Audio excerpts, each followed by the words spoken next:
Hey guys, welcome back. Today I'm going to be showing you how to make turmeric and kojic acid soap. This is the formula that I am going to be using for this soap today. So starting off, I'm using a scale to measure out my soap base.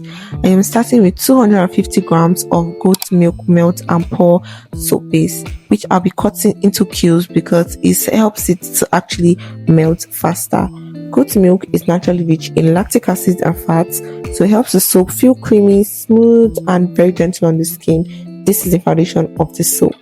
You can melt this in a microwave safe cup or using the double boiler method, which I actually prefer to use. Just make sure to stir in intervals and so it melts evenly and doesn't boil. Boiling will change the texture of your soap base, which isn't good. While I wait for the soap base to melt, I'll be measuring up my actives. The purpose of this bar is to help hyperpigmentation and dark spots while also soothing the skin and keeping it nourished. So my first active is Kojic Dip. It works on hyperpigmentation, but just like Kojic acid, it is a much better option in soap making. Regular Kojic acid is powerful, unstable, oxidizes quickly, turns brown, and loses its effectiveness quickly. It can also be quite harsh on the skin, so Kojic Dip is more stable, less irritating for sensitive skin, and helps to fade dark spots. I'll be using 2% in this soap. The next active is turmeric powder. Turmeric powder is well known for its bright yellow color, but in skincare, it's loved for its calming and brightening effects. It helps reduce inflammation, give the skin a natural glow, and works very well alongside Kojic Dip for evening out the skin tone. The tricky part with turmeric is that it can stain badly. Sometimes it leaves a yellow tint on the skin or washcloths. That is why I use it as a very low percentage, just 0.5%. It is enough to get the benefits from it without leaving too much color behind.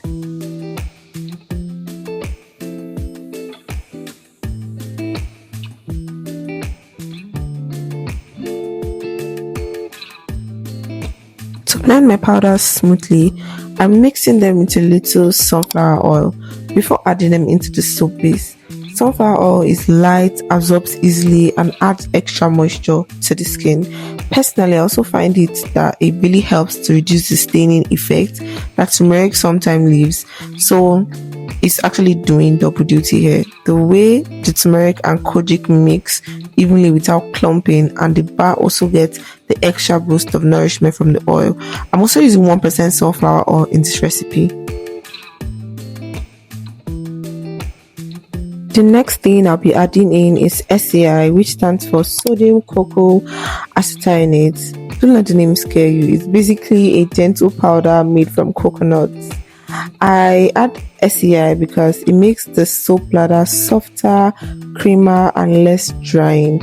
It gives you that nice foamy feel without making your skin tight or dry afterwards. So for this formula, I'll be using 1% SAI. Now SAI doesn't melt easily, so instead of dropping it straight into the soap, I melt it down using a double boiler method, and I add in glycerin. I'll be using 3% glycerin for this soap.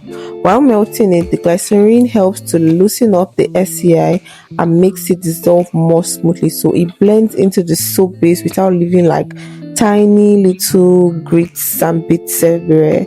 Glycerin itself is an humectant, which means it pulls water into the skin to keep it soft and hydrated. So here it's doing two jobs. It's helping the SAI melt and also boosting the moisturizing effect of the soap. And just a note here, I'm using a big beaker because that's what I have on hand, and you don't need anything fancy. You can use any heat safe cup or bowl you have at home. As long as it's clean and safe to heat, that will work just fine.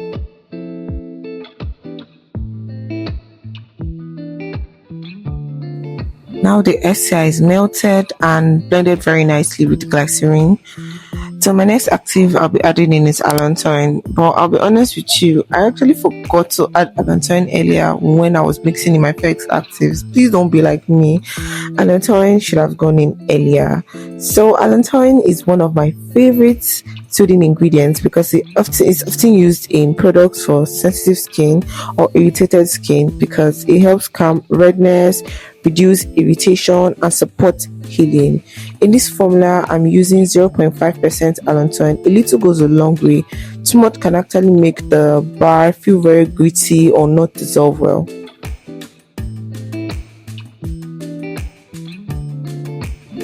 Now the soap base has melted finely and evenly. Everything looks very smooth.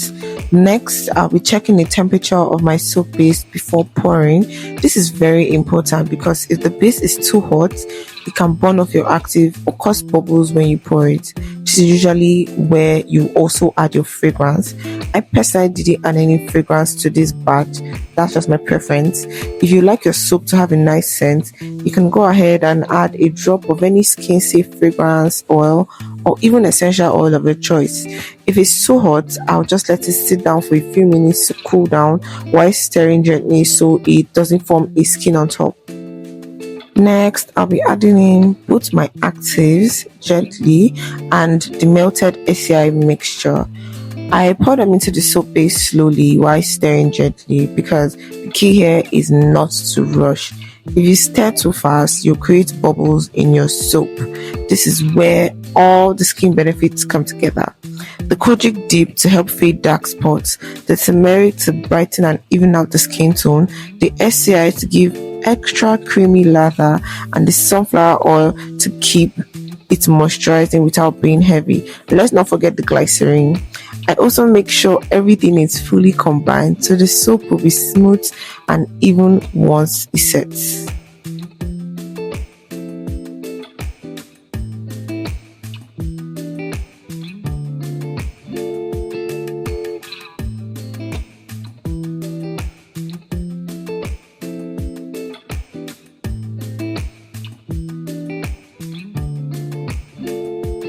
Now pouring it in is quite tricky, but you can get the hang of it easily. You just need to hold the container of your melted soap base in one hand and a spray bottle of isopropyl alcohol in the other. As you pour the soap into your mold, go slowly and steadily so it fills evenly.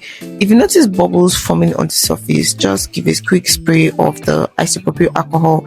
That instantly pops the bubbles and leaves it up looking quite smooth. And at the end, even if you get some bubble, who cares? You can still use the soap and it's going to work just the same on your skin. With time and practice, your bars will look smoother and the ones that have bubbles work just fine. Now the soap is in the mold. I'm going to leave it to sit and harden.